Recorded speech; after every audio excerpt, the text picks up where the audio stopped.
Tunnel है इसकी तरबेला की आज उसकी ग्राउंड ब्रेकिंग पे आया हूं और मकसद इसका ये है कि हम अपने मुल्क में पहली चीज तो साफ बिजली पैदा करने की जो हमारी कोशिश है कि हम पाकिस्तान वो मुल्क बनना चाहता है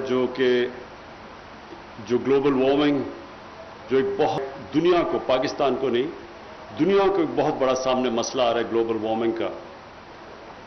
अभी एक टॉप साइंटिस्ट ने दुनिया में क्लाइमेट चेंज के ऊपर एक सर्वे करके उनको फाइंडिंग्स दी है और उसमें उन्होंने कहा है कि दुनिया का जो मौसम है वो बड़ी तेजी से गर्म हो रहा है और इस गर्मी की वजह से बड़े दुनिया को मसले आएंगे सामने। मसलन अभी भी कहीं आग लगी हुई है जिधर कभी पहले आगे नहीं लगी, जिस तरह साइबेरिया में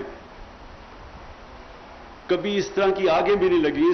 पहले लगती भी थी आग लेकिन ऐसी नहीं लगी क्योंकि ये ग्लोबल वार्मिंग और फिर मौसम की तब्दीली की वजह से अमेरिका में, रशिया में, अभी तुर्की में, ग्रीस में, इटली में उस तरह की आगे लगी हुई हैं जो कभी इंसानी तारीख में पहले नहीं थी। उसके अलावा फ्लड्स ऐसे आ रहे हैं जो कि इंसान की भी इस तरह के फ्लड्स नहीं आए। और फिर जो गर्मी पड़ रही है कई जगहों के ऊपर, जिसमें पाकिस्तान में जो जैकवाबाद है सबसे ज्यादा दुनिया में जो गर्म इस वक्त इलाका है और जो सबसे हाई टेम्परेचर रिकॉर्ड किया गया वो पाकिस्तान में जैकवाबाद में। तो हमारे लिए ये दुनिया में भी इसकी बड़ी अहमियत है कि हम अब इस तरह की बिजली बनाएं जिससे ये जो ग्लोबल वार्मिंग इसके ऊपर इंपैक्ट ना पड़े। तो ये जो बिजली बनती है पानी के ऊपर और ये जो तरबेला की 5 टनल है इससे जो बिजली पैदा होगी ये साफ बिजली होगी। और हमारी कोशिश ये है कि पाकिस्तान वो मुल्क हो 2030 तक जिसकी ज्यादातर जो बिजली बनेगी वो साफ बिजली बनेगी। वो उन पानी से बनेगी या फिर वो सूरज की सोलर से बनेगी और या फिर हवा से जो विंड एनर्जी है उससे बनेगी। लेकिन हम कोशिश करें कि हम ये जो फॉसिल फ्यूल्स जला के बिजली बनाते हैं उससे ना बने। तो इसलिए एक तो ये मेरा आने का आज यह मकसद था। दूसरा ये कि ये जो टनल 5 है इसकी वजह से इस डैम की, तरबेला की जिंदगी लंबी हो जाएगी क्योंकि हमें सबको पता है कि सिल्ट या जो सेडिमेंट आ रहा है वो चलता आ रहा है ऊपर से, वो सिर्फ 4 मील दूर है इस डैम से। और ये जो टनल 5 है इसकी वजह से हम काफी वो जो सिल्ट है उसको फ्लश कर देंगे। तो ये भी इसकी एक बहुत बड़ी चीज है कि डैम की जिंदगी बड़ी हो जाएगी। उसके साथ साथ दासू और बाशा डैम इनका बनना टाइम पे बड़ा जरूरी है क्योंकि उसकी वजह से भी ये सेडिमेंट जो आ रहा है, जो सिल्ट आ रही है इस तरफ डैम की तरफ, वो भी बहुत आहिस्ता हो जाएगी और डैम की जिंदगी ज्यादा लंबी हो जाएगी। मुझे सिर्फ एक चीज अफसोस होता है कई दफा कि हमने पहले इन चीजों का नहीं सोचा।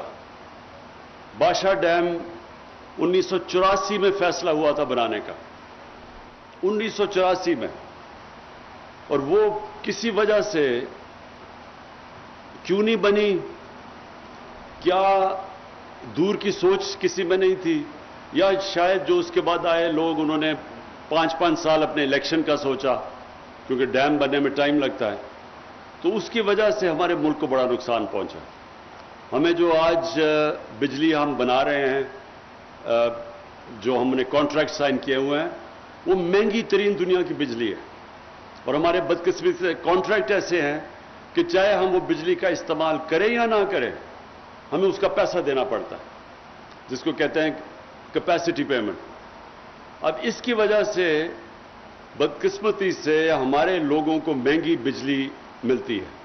अगर हम ये पानी के ऊपर ही बिजली बनाते रहते, जो ज्यादा बिजली, जो कैपेसिटी थी पाकिस्तान में पानी पे बिजली बनाने की, क्योंकि हमें तो अल्लाह ने बड़ा करम किया, हम तो सारा रास्ते पे ये दरिया सिंध के ऊपर हम बिजली बना सकते थे। तो बदकिस्मती से वो नहीं बनाई और उसकी वजह से आज हमारे लोगों को महंगी बिजली मिलती है, हमारी इंडस्ट्री को महंगी बिजली मिलती है। वो मुकाबला नहीं कर सकती दुनिया में जब तक हम उनकी बिजली सब्सिडाइज ना करें। तो कौम को بہت نقصان اٹھانا پڑا کہ دور کا نہ سوچا ہم نے, لانگ ٹرم پلاننگ نہیں کی. آج اگر چائنا جو دنیا میں سب سے تیزی سے آگے بڑھ رہا ہے, اس کی سب سے بڑی کامیابی کا راز یہ ہے کہ وہ دور کے پلان کیے ہوئے ہیں, لانگ ٹرم پلاننگ, 20 سال 30 سال.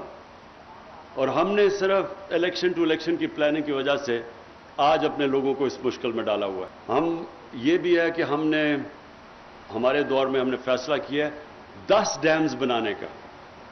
انشاءاللہ 10 سال تک پاکستان میں 10 نئے ڈیمز بنیں گے, جس میں باشا اور داسو بھی ہیں.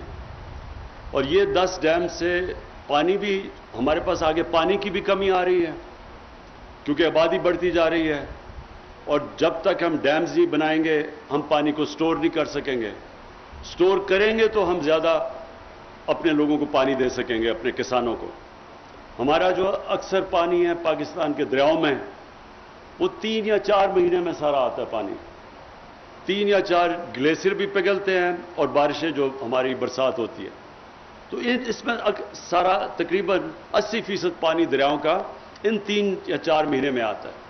تو اس پانی کو اگر ہم بچا لیں, ریزروارز بنا لیں, تو یہ ہم سارا سال تک اپنے کسانوں کو پانی دے سکتے ہیں. اس لیے ہماری حکومت نے 10 نئے ڈیمز بنانے کا فیصلہ کر لیا ہے. ڈیمز بننی شروع ہو گئی ہیں. کئی پہلی ڈیم انشاءاللہ مومن ڈیم 2025 میں تیار ہو جائے گی, اور اس کے بعد آہستہ آہستہ 2028 میں انشاءاللہ باشا ڈیم تیار ہو جائے گی. اور اس طرح کے ہم اپنے آنے والے اپنے جو نسلیں ہیں ان کا ہم فیوچر پروٹیکٹ کریں گے. میں پھر سے آپ کو وابڈا اور جنرل مزمل, آپ کو آج خراج تحسین پیش کرتا ہوں کہ آپ نے بڑا, کرونا کے باوجود جو کام چل رہا ہے ڈیمز بنانے کا, اس پہ کوئی رکاوٹ نہیں ہوئی. اس کے آپ مسلسل اپنا کام کرتے رہے ہیں. میں آپ کو خراج تحسین پھر سے پیش کرتا ہوں. شکریہ.